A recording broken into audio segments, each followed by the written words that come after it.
మిత్రులారా, ఈ రోజున ఈనాడులో ఒక అద్భుతమైన శీర్షిక వచ్చింది.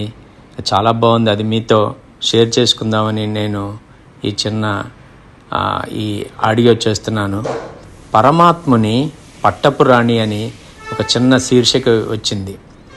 శ్రీ మహాలక్ష్మి పద్మావతీదేవిగా దివి నుంచి భువికి దిగి వచ్చి శ్రీనివాసుడి ఆగమన లక్ష్యాన్ని సంపూర్ణం చేసింది.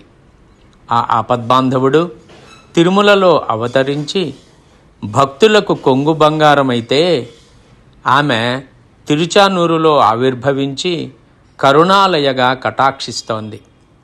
శ్రీ మహావిష్ణువు, శ్రీ మహాలక్ష్మి ప్రతిరూపాలే పద్మావతి శ్రీనివాసులు.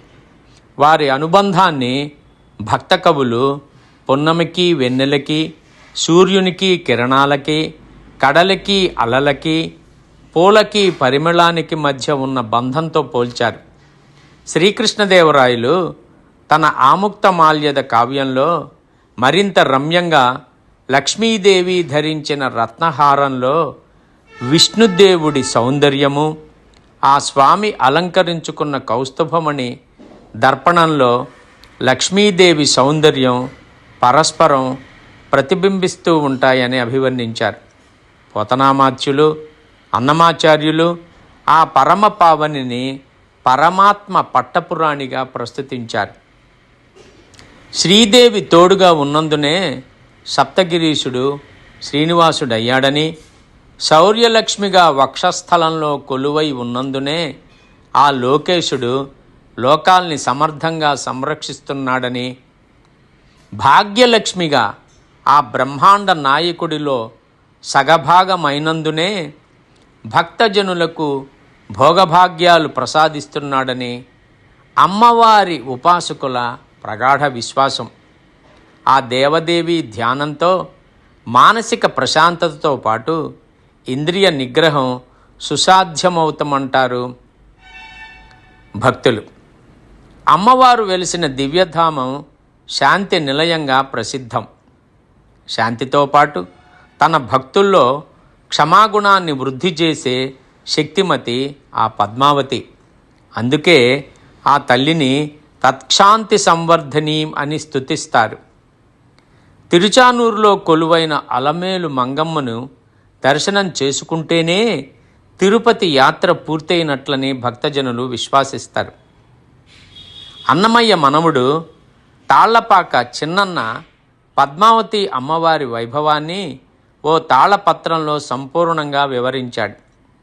పద్మపురాణం ప్రకారం శ్రీనివాసుడు 12 ఏళ్ళు తన హృదయేశ్వరి కోసం ఈ పుణ్యస్థలిలో తపస్సు చేశాడు. ఆ తపోఫలంగా కార్తీక శుక్ల పంచమి శుక్రవారం ఉత్తరాషాఢ నక్షత్రంలో తిరుచానూరు పద్మ సరోవరంలో ఆ జగన్మాత పద్మావతిగా అవతరించింది. తీవ్ర సాధనల ఫలంగానే జ్ఞానలక్ష్మి వర్తిస్తుందని స్వయంగా పరమాత్మే నిరూపించిన ఘట్టమిది.